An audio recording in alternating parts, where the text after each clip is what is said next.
What it is, y'all, it's your old boy Pilk, and I'm coming back today with more Danmachi. We didn't get a huge amount of news this morning, but we do have a little bit that we have to talk about. So, number one, starting tomorrow, we do have the new Heroic Trial. We have the other one. I haven't talked about it yet. I believe it goes away in a week or two, so it will still be around, I believe. But this Heroic Trial will drop for the new units, and of course, you want to do that because it's a free bond of those new units. So incredibly worthwhile, guys. Insanely worthwhile. We are also getting a Record Buster for, we are getting Record Buster, and Gareth is returning.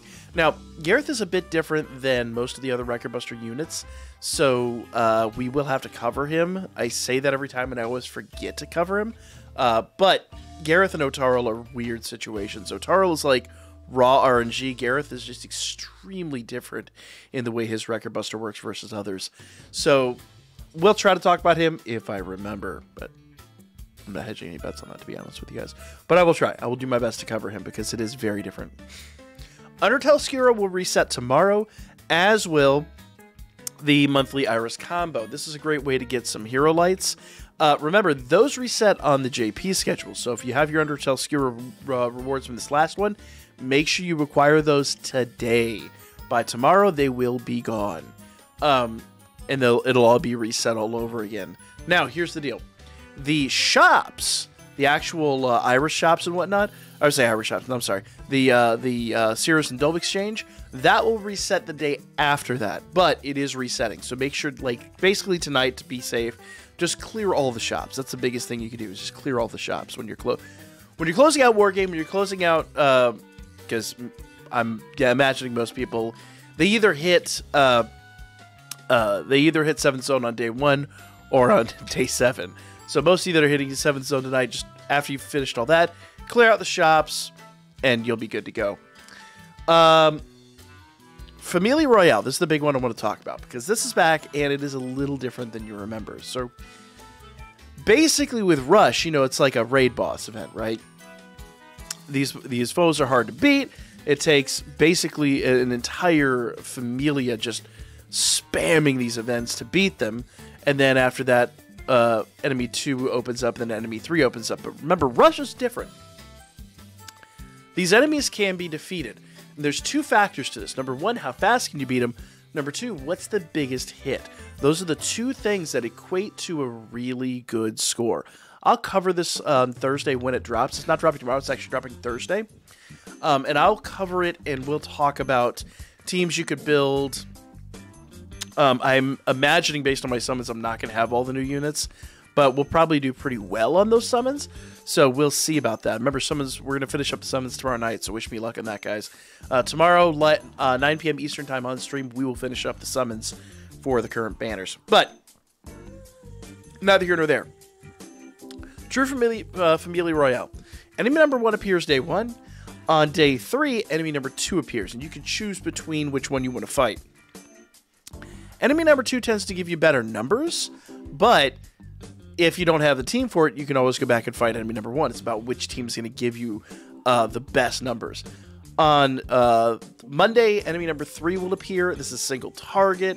It really has the ability to give you some of the best numbers, but once again, if you're getting, if your team's just better for 1 or 2, just fight those. Like, just basically do your obligatory match in this, and then fight whatever you can do to get you the best numbers. Remember, you get 99 attempts every day on each one. That means by the time 3 opens, you have the better part of 300 attempts to get a good score. Most people aren't going to do that, but when this event drops day 1, if you set a team, set a skill flow, you can literally just spam that until you get the score that you're looking for. It's really, really, really nice. Remember, the two big factors here: biggest hit, fastest, fastest, how fast you defeat it, and your biggest hit. Those are basically how the score is calculated. So it's very, very, very different than Rush. We'll talk about it when it drops. But day 1, enemy number 1. Worm Killer's effective, Earth Magic attacks are effective.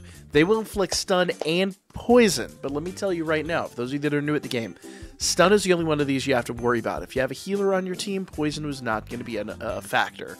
Poison is really only scary if you don't have a healer, or, if you just got really low level units.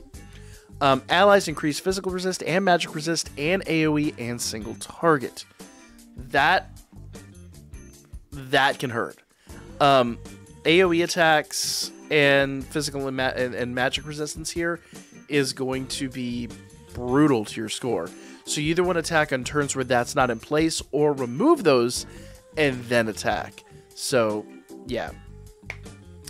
Enemy resistances. Physical is resisted, as is Thunder. Both are resisted 50%. Magic resistance is down 50. Earth resistance is down 50. Fire, wind, water, light, and dark are all neutral, but honestly, you just want to do Earth Magic, and if you have got the new units with Worm Killer, you're going to get the scores you're looking for. It says here, Earth Magic attacks are effective. The enemy will repeatedly attempt to poison and stun you, but you can use Palam's Gift Lily and the Anklets to work around it. Using Festive Night Fear to remove the enemy's magic resistance buffs and attack all targets, the damage reduction will help you keep your damage high in this fight. Day 1. Now remember, you could fight this 99 times a day. Like, you will be able to go in here with the skill flow and just spam it till you get your best numbers. Now, that's Thursday. On Saturday, enemy number 2 appears. The Avalanche Worm. Worm Killer is effective. Thunder physical attacks are effective. Foes, plural, decrease strength, magic, and agility. So you need to make sure that those debuffs are removed before you do your big attack. Allies decrease damage received, attack all single target.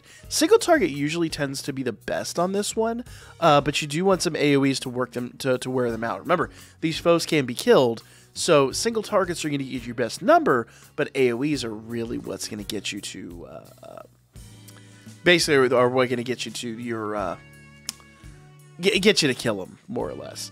So physical resistance down 40, thunder resistance down 50.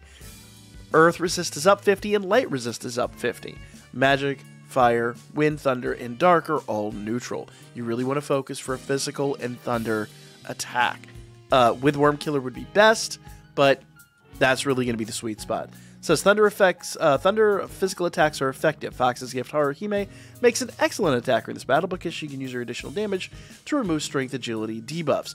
With Elf's Holy Knight Ina as an assist, you can decrease your entire party's thunder damage and go for an even higher score. I talked about how important Ina is going forward. Monday, basically a week from yesterday, the enemy number 3 will appear. He'll be available for about 48 hours, a little less than. Worm Killer's effective. Worm Killer's effective. Water attacks are effective. Notice physical and magic are all neutral here. Self. Increase strength and magic attacks. Also increase physical and magic resistance and decreases damage received attack all targets. That's okay because really you're only looking to get single target damage on this unit. Basically, Wrecker Buster teams are what you're looking to build here. Like I said, physical and magic are neutral, as are fire, earth, wind, thunder, and dark. Water is down 60, so it doesn't matter if you use physical or magic. Water will always be effective. Worm Killers obviously are the best bet there. And light resistance is up 40. Each day these drop, I'll try to drop a video on them because these are very different. And while everyone's going to say, oh, I don't have a maximum broken team, you don't necessarily need it. You can still get good scores without it. Single target water effects are effective. That makes Dragon's Gift Winnie the perfect choice in attacker here. Not only for her single target water physical attacks, but also for her Worm Killer ability. Go for big damage by using Elf's Holy Knight Ina as your assist that removes enemies' physical resistance buffs. So basically this is, I mean, these are always designed for the new units, but they're really going to shine here. Water units just in general are phenomenal right now, so just go have fun with this one. So dropping tomorrow, it says 12/1, but that's, remember, it's a day ahead because it's all JP time. Heroic Trials, new December Memoria available. We didn't talk about that. I'll have my own dedicated video on that one. Iris combo with another Iris on sale. Undertale Skewer, Wrecker Buster, 7th Zone. And then on Thursday, True Familia Royale. And like I said, on Thursday, the Cirrus and Dolb Exchange shops also reset. So that is good stuff. We are getting the 2,000 days present on the following, on the 9th? On the following Thursday, I believe? Following Wednesday, I'm sorry. Following Thursday. I don't know. 7 days. But I would expect we'll probably be getting a live stream that week. If not, then it is what it is. But you usually get them about a 2-week rotation. So there you guys go. All the news that you need to know. We'll talk about Familia Royale every single day that it drops because, it's different. We haven't had it back in a while, and I'm sure people will need a refresher. See you guys then. Like, comment, share, and I'll talk to you guys soon.